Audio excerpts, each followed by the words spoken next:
Hi, it's Dave. Welcome. Today I'm joined by Andrea James. She is a former Tesla analyst with Doherty Company from 2010 to 2016. She was one of the most outspoken and well-reasoned Tesla analysts probably in history. Yeah, I think to early Tesla bulls, you were kind of this light or this kind of a model of just rationality. And you were one of the few Tesla analysts out there who was willing to step up and say, hey, Tesla has a huge future ahead. And you were getting to debates with bears, on CNBC. And I think something about that whole experience is the Tesla early bulls will never forget, I think, your kind of role in early Tesla history. I mean, what are some of your memories of being an early Tesla analyst? Oh my gosh, this is like so long ago now. If you think about like when they IPO'd, we're talking decade. I remember being very, very excited about the company. I remember obviously when we very first started out, and I think I shared with this with you in 2016, we started out with sort of a bearish proposition, like we were skeptical before we ever even published. And then the more research we did, the more excited we got. And so, had a lot of conviction.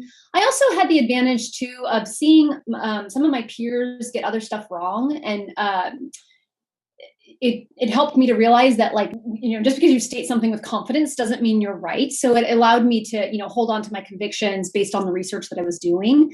Yeah.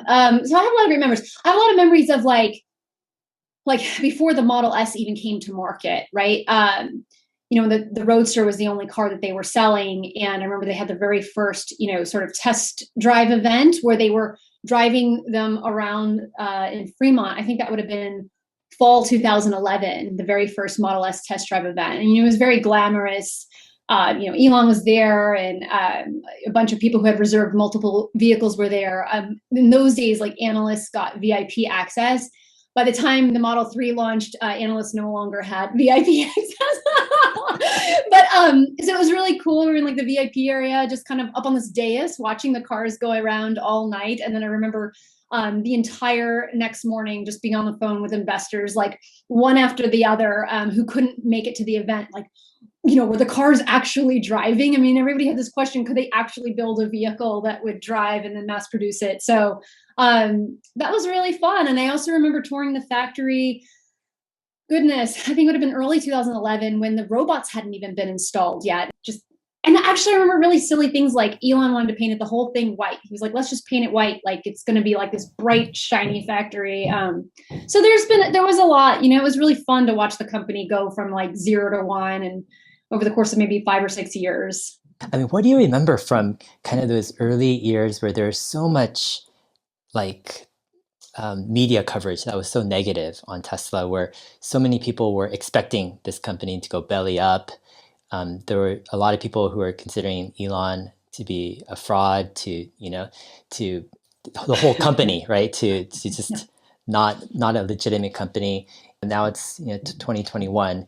But when you look back at that, how do you make sense of all that? How were so many people convinced that Tesla was going to fail, and how did it end up succeeding? I mean, it just seems like a crazy story in retrospect.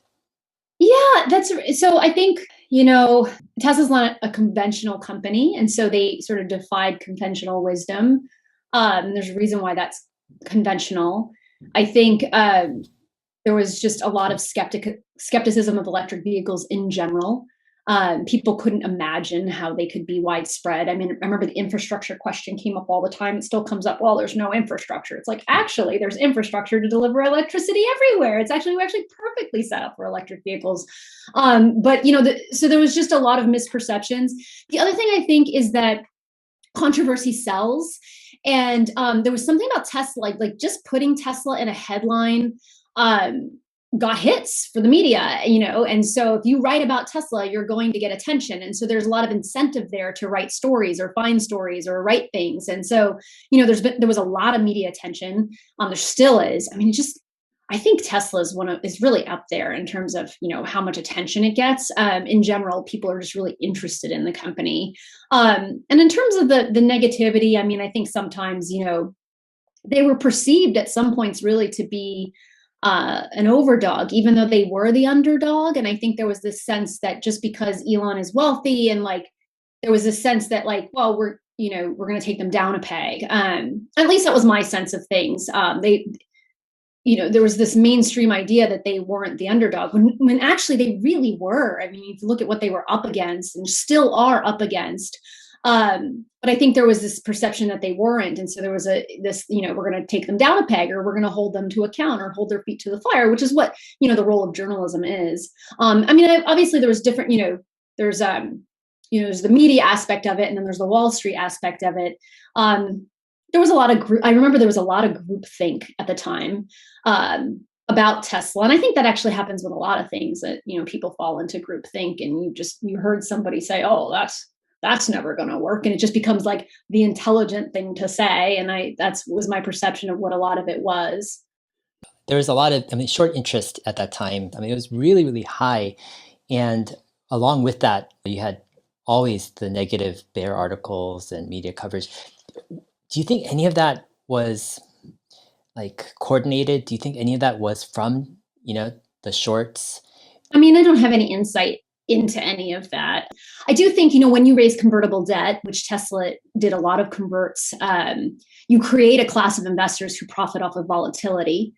So, they'll buy the convert and short the stock. And so, the market becomes incentivized to create volatility. So I think there were incentives there to do so, maybe even more so than a company that, wasn't a frequent shopper of the capital markets and the convertible debt markets. So there's a little bit of that at play, I think. That's just a theory. I have no proof of that. In terms of whether it was a coordinated efforts of the shorts, I don't know. I know people have theorized on that. I don't know if anything was ever discovered. I do think people talk. I think there's like whisper networks, and I think people talk and chatter and all that stuff. But in terms of trying to take the company down, I'm not sure. We do believe those kinds of things happen, but I don't know for sure if it ever happened to Tesla. Back in the day when you were an analyst, what was the number one kind of bear argument or short argument, and what was your response to that? I think the earliest arguments were on, two: demand, supply and demand, right? That's a really easy answer. But like number one, people aren't going to want the car. And then number two, Tesla's not going to be able to make it. So there's not going to be any supply, or there's not going to be any demand. Really everything kind of boiled down to those two things. Tesla had to learn a lot about how to make a car. Early on, they didn't know how to make a car. They had to learn. It was this growth mindset, right? And you were kind of betting really, really early. You were betting that they would learn a lot about how to make cars. And they hired people from the auto industry, but there hadn't been a new successful car company in since when, And so, that was a lot to overcome. I believe there was at one point, and forgive me, all the years run together, I remember, stating publicly that Tesla had learned more about building cars in the past few years than the rest of the auto industry had learned about building electric vehicles. I'm wondering, when you look back at your research, I know you've stated, in our interview, but other places, like one of your key things was the due diligence, that you put in the work, and you really kind of went into the weeds, and you broke down, the battery costs and the powertrain costs and different parts of the car, and you contacted suppliers, and you really tried to take research to another level. How did that help you assess Tesla and help you to kind of get confidence that Tesla was going to be able to ramp the Model 3 and become a successful auto company, when most people and analysts at that time were very skeptical of Tesla's odds, of becoming a mainstream automaker? Yeah, well, I wasn't an expert. I'm still not. I joined the Society of Automotive Engineers just to read about, I had to learn myself, what does it take to build a car? I remember attending a conference one time. So we talked to Daimler, and they said, Tesla has technology that nobody else has. So you kind of hang on to that, because if people who know what they're talking about are saying this, then you kind of have to weigh that against somebody else who maybe doesn't know what they're talking about, or someone who's supposed to, but they can't come up with a good reason why Tesla is not going to be able to do what Tesla says they were going to be able to do. Like, for example, I talked to some battery experts that worked for other types of companies. And I said, well, Tesla's claiming that they're going to be able to, produce batteries at this cost per kilowatt hour and using the cylindrical cell. And these experts, there was two of them, I remember, and they were both like, yeah, we just don't know what Tesla's talking about there. It's almost like they thought Tesla was lying. So then you're like, okay, well, either they're lying or these experts actually don't know. So I was an investigative reporter before I became a stock analyst. So it's like a similar skill set in some ways, like, because you're just investigating, really. You might have a thesis, like within stock analysis, you have a thesis, but you're not like, there's no like foregone conclusion. You're trying to disprove your thesis as much as you're trying to prove it. And so, if you keep just asking the question, pulling the strings and talking to experts, you do get to form your own opinion. And so the reason I had the conviction I had is because it was based on a really, strong work ethic and a deep level of research. That sort of investigative journalism skill set applied to financial analysis. Mm-hmm. How confident were you back then that Tesla could ramp the Model 3 and become a mainstream automaker? Because of this interview, I went and pulled open my old Tesla model and I pulled up my 2025 estimates. It's so funny. I had 2025 estimates. I had forgotten what they were. So I opened my file, which is a file that has not been opened since October 2016. So it's been a really long time. But I guess I would say I was confident enough to put my name to it. I think I had 1.6 million Model 3s by 2025. And if we look at kind of where they're tracking, it's like tracking. So I think I was pretty confident. I mean, I don't think I was overconfident, but I felt, pretty good about the research. And always, you always put, there's risks, right? So you always list the risks. It is a thesis.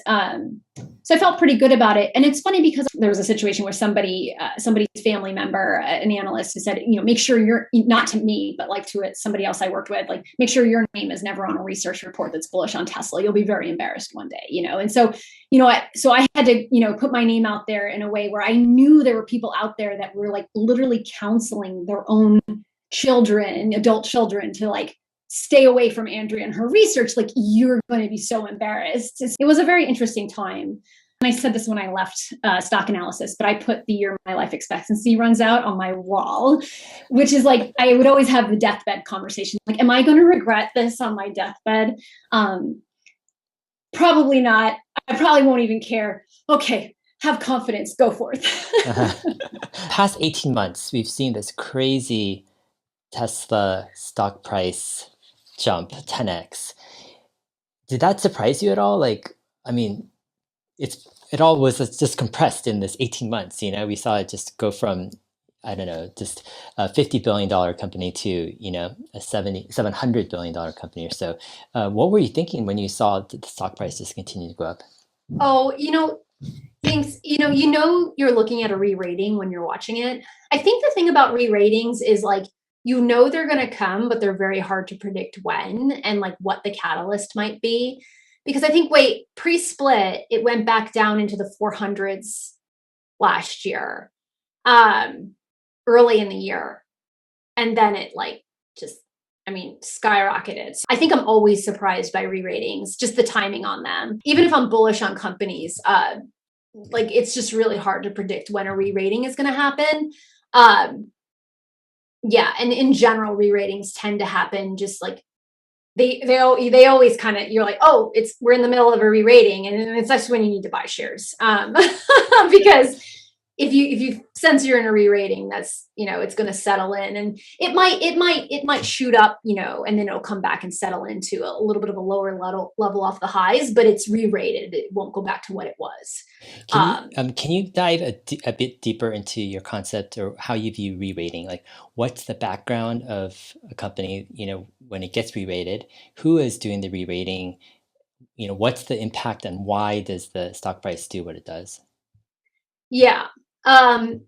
the re-ratings happen because some perception of the company's future success has become, cemented, just kind of more generally accepted among a wider group of investors.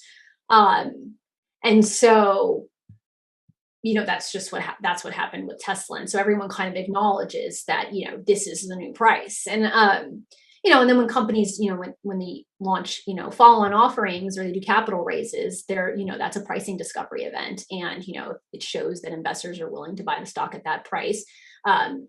There's like sort of safety in numbers with the investment community, right? It's like, oh, well, because anything is only worth as much as somebody else is willing to pay for it, right? And so there's a little bit of a collective agreement on the new valuation, and it's not explicitly stated. It's not like anyone, says this, but you see it in the stock price. And so some bit of uncertainty was alleviated, and some future outcome was, generally judged to be more probable than it was before.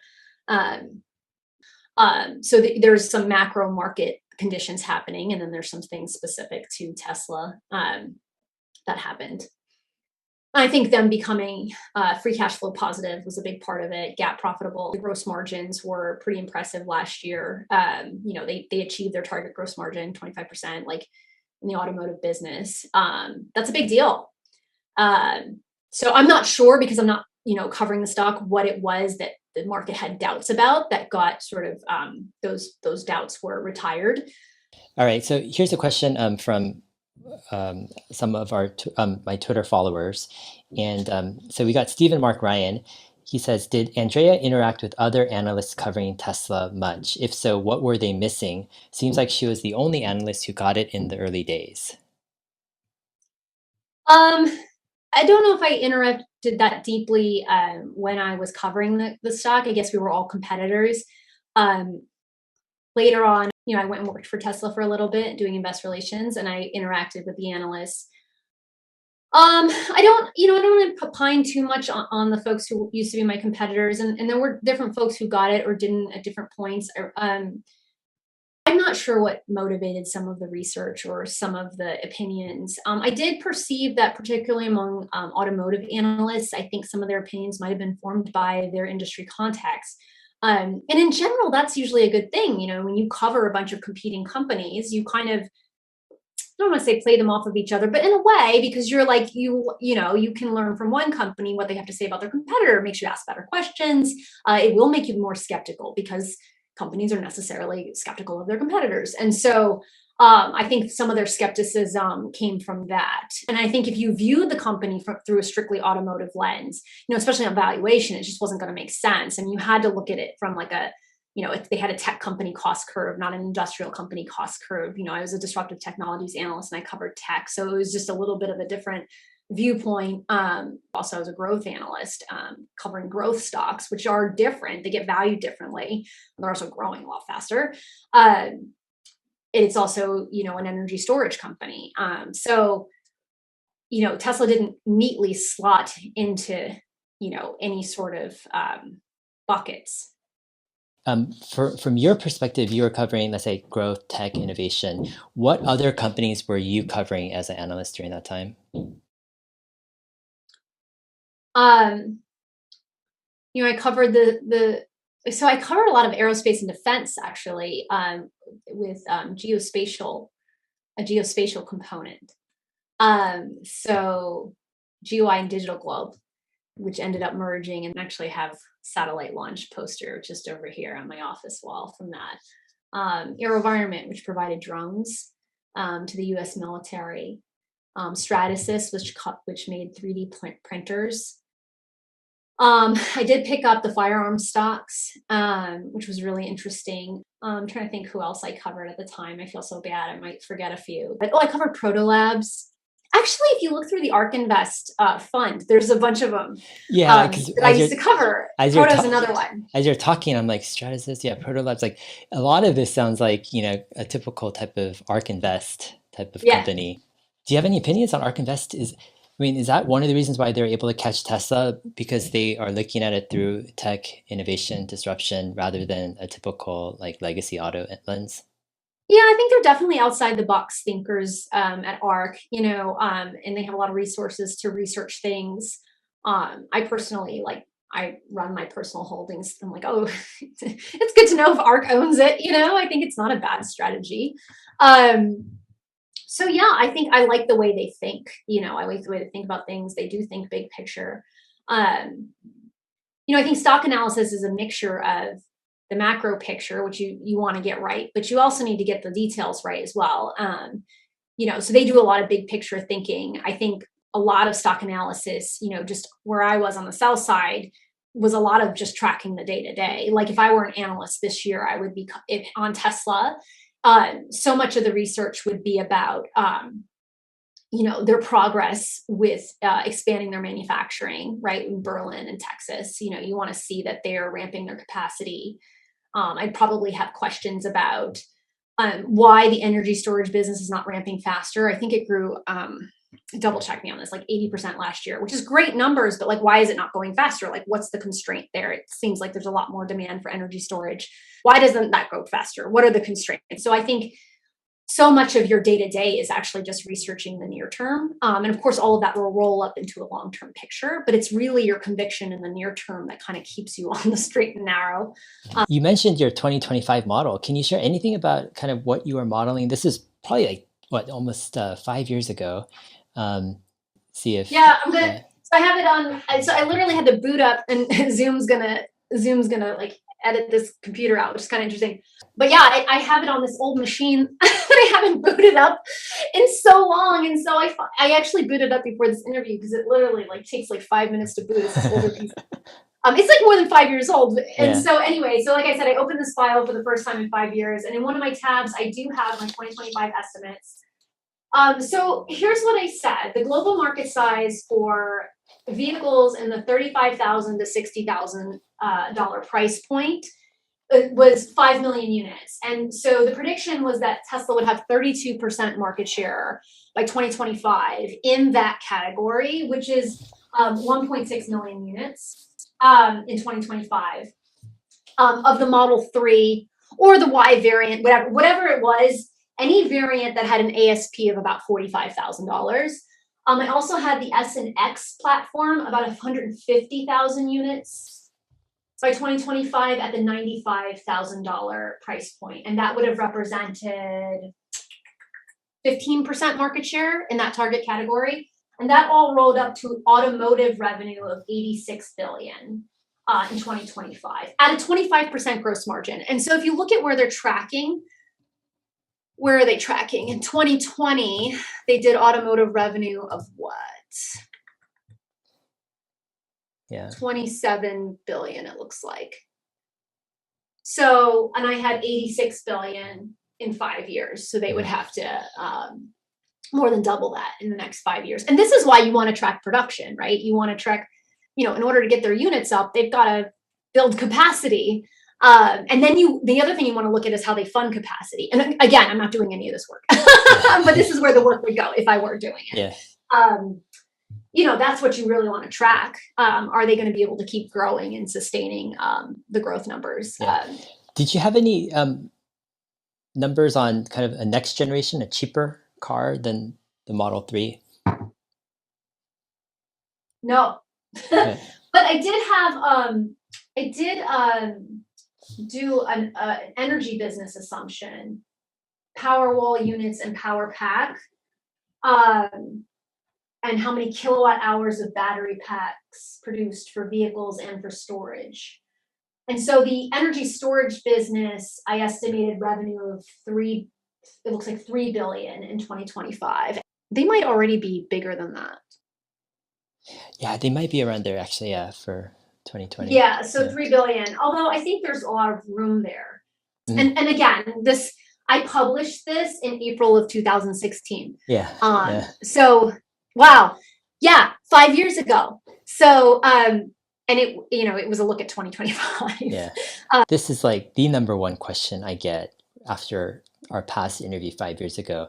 So here's Hans Nelson on Twitter. He says, how much of what Andrea saw on the second floor of the Tesla factory that brought her to tears can she discuss now? So yeah, I get this question in different forms. It just really left an impact on so many people. Like the story is you went to, Tesla, was it the Fremont factory? Yeah. They were starting to let people up there, and Yeah.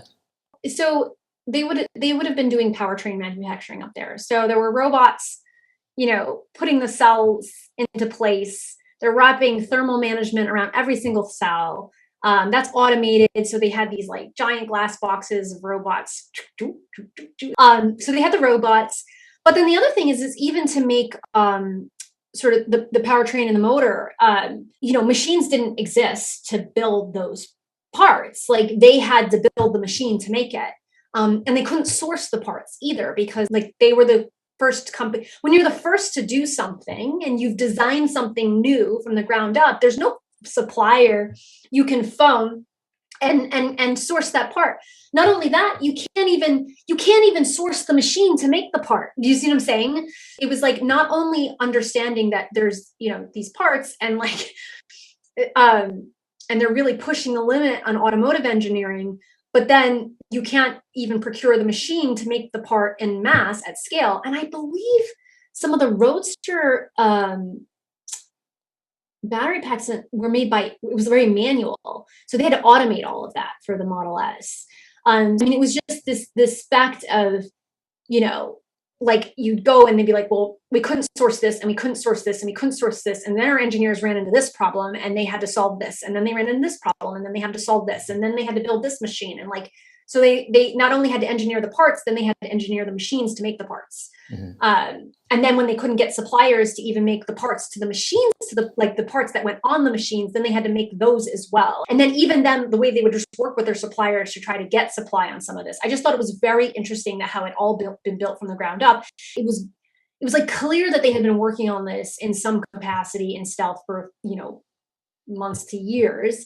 Tesla just tends to work very, very fast. But there was a lot of ground that they have covered to produce the Model S.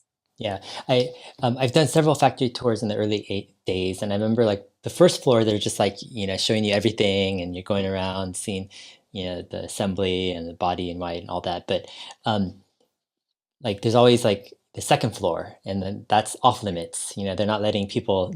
You always hear special people get access, to the occasional, very rare second floor tour of. And I always took it as like they had really invested a lot into like the pack assembly. Like the robots and the process to really get it where it's automated fully, and that's something that they felt like they put a lot into it, and they weren't ready to show it to the world, and publicly.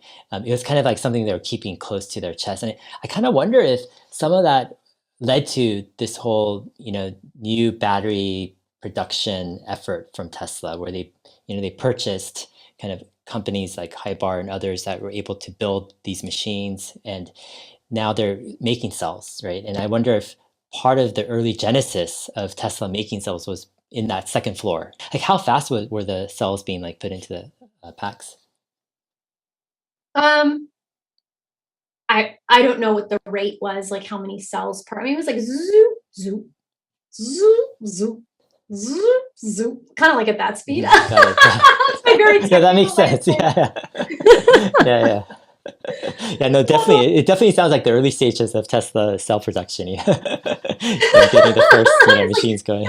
It was just really. I didn't mean to blow it up to more than it was. It was just like I didn't think at that point the world knew sort of what was coming. And if you look at like the performance stats on the Model S Plaid and how it compares to other performance cars, like clearly they still have a superior technology lead. There's just so much you can do with an electric car. And I think the reason why others aren't doing it is because there's just so many problems to solve to build those cars profitably at scale. There's just a lot of engineering that has to go into not just engineering the car, but engineering the factory to make the car. So after you left being an analyst, I believe you ended up buying some Tesla stock yourself, also getting a Model X. Did the Model X, owning a Model X, did that help you understand the company any more than you did before? Yes. My appreciation for what Tesla was doing was probably a little bit more theoretical. Like, I'd driven the car. I thought it was really cool. I have a newfound appreciation for the electric vehicle revolution. I thought I got it, but I didn't get it until I got the car. Because, you know, there's so many things. There's just so many things people don't even think about with zero emissions. Also, just the way you drive the car is so fun. Like, when you go downhill and it recharges the battery and it goes into green. Do you have a Tesla? Yeah. You know, it goes into green when you go downhill. It's just so cool. I mean, we actually drive it. We try to game how much range we can get out of it. It's like playing a video game. I just, with my kids and husband, we went out hiking on the Olympic Peninsula. I live in Seattle, over the weekend, and we drove out to the Olympic Peninsula and came back. And, you know, it said when we left, we were going to come back with 9% battery by the time we arrived home round trip. And we're like, okay, that's cutting it close. And we got home with like 30% battery. It's like, yeah, it's like you played the game right. You know, you coasted down the hills and recharged and use that regenerative braking, and like, it's just like, I don't know why, but that's so fun. And then the other thing I think is that I really came to appreciate having a car that doesn't give off exhaust, and then you never have to go to a gas station. Like I tweeted about this, but my kids, like, I had to explain to them, hey, if you're in a garage with an internal combustion engine car and the door is closed, like, you will die. And it's like, this is something that my kids don't even understand or know about now, because of course we have the car on with the garage door closed. There's just, you know, it's almost like we're taking it for granted now that we have an electric car. So there's just so much to love about the EV revolution. I mean, I'm just really grateful the company exists, and I'm glad they made the Model S. Trader Deb says, where Tesla is now versus your ideas back some time? Have some of them exceeded, lagged, surprised, or disappointed? Yeah, that's a great question. I mean, I think they're on track. I mean, they're scaling their manufacturing. This year is the year that the Semi comes out, right? This is so exciting. I think the Cybertruck was a really pleasant surprise. I think they kind of just broke the mold with that one. I think it's going to be successful. I tweeted that at the time. I think every single like handyman or, you know, sort of heavy duty worker type person, like in the trades, they're going to want one of these. I think they're just really tough cars. So I think that's really cool. And I think you'll be able to park it on the street in the city and just not worry. I mean, there's a lot of security in that, right? So I think that's going to be exciting. I think the Semi is going to be really exciting. I mean, neither of those were things that, you know, we had predicted in our research back then. So I think those things are really, really exciting. I'm trying to think of if anything lagged. I think 2018 was dicey. I think everybody knows and admits that. I think that was a dicey time. I think the Model 3 ramp was more precarious than I had expected it would be. So that was tough. You know, just even myself owning the stock during that time was tough. So yeah, I don't think that's a surprise to anybody, but I think it definitely, that was tough. They bet the company on that vehicle. Yeah. And I don't think they're ever going to do that again. I think back in 2016 that the company, they would get so close to the edge trying to bring the Model 3 to market. Like, I think I thought it was more sort of buttoned up than it had been. But they did it, they pulled through it. And that's what you got on, is that, you know, companies can pull through things. How close to the edge do you think they got? I mean, some people, I mean, Elon is saying, like, you know, they really were maybe several weeks, a few months from bankruptcy. Other people are saying, like, hey, Tesla could always have gotten cash or capital from the capital markets. It wasn't like, you know, the capital markets were frozen at that time. They could have raised some money. I mean, what are your thoughts? Like, how close were they really, you know, to the brink? I mean, I don't know, because I wasn't covering the company at the time. I was like a shareholder and a customer. I was just watching. You know, so I just wasn't that close to it. You know, I mean, I looked at the financials, and it's like, okay, they had to get their deliveries out and get the cash in, right? I mean, they just had a cash flow problem. Could they have raised more capital? Yes, but then it's like, do you want to get that close to the brink? Then you always kind of have that kind of hanging over you. I mean, I could see why there was a lot of reluctance to, you know, do that. I think also people don't want to go out and raise capital potentially at a lower valuation than a previous raise. And I don't I'm not speaking to that Tesla specifically because I don't remember when their most recent raise had been at that point, but it just seemed really dicey. You know, Elon was sleeping on the factory floor or whatever in the conference room. I mean, it's just like, this is like, you know, I mean, that just felt like it was really intense. I remember thinking like, if I lived close by, I'd be bringing sandwiches to the factory workers. Like, I think there was a lot of heart, like everybody wanted to see Tesla succeed, you know? Yeah. I call that like 2018-19 as like the shadow of the valley of death, you know. It's just like it's a rough time, you know, to go through for everybody. Did that test you at all in terms of your view of the company, of, you know, just, I mean, there's a lot of drama that went on during those couple, you know, 2008, early 2019. Yeah, I mean, I think for me, I was just like, oh, I'm not going to be able to retire on my Tesla stock. Okay, that's fine. I'll just keep working. And now it's worked out and it's great. But sure, I mean, I think it tested everybody. I think it tested long holders. You know, I talked to, you know, I work for a company now and people will call me and ask me about Tesla. I'm like, no, did you want to talk about the company I work for? I thought you wanted to talk about my company. Like, oh, we want to talk about Tesla. I'm like, okay, but I don't cover the company. Like, you know, so it was just, I think there was a lot of attention on that, and I'm just really glad they pulled through it. And now we're going to get into you know, this is the year of the Tesla Semi. I'm excited, you know. Joseph Kim says, do you see any other Tesla-like companies emerging with a fantastic founder, a crazy big total addressable market, or a new trend now talked about openly? Are there any exciting companies?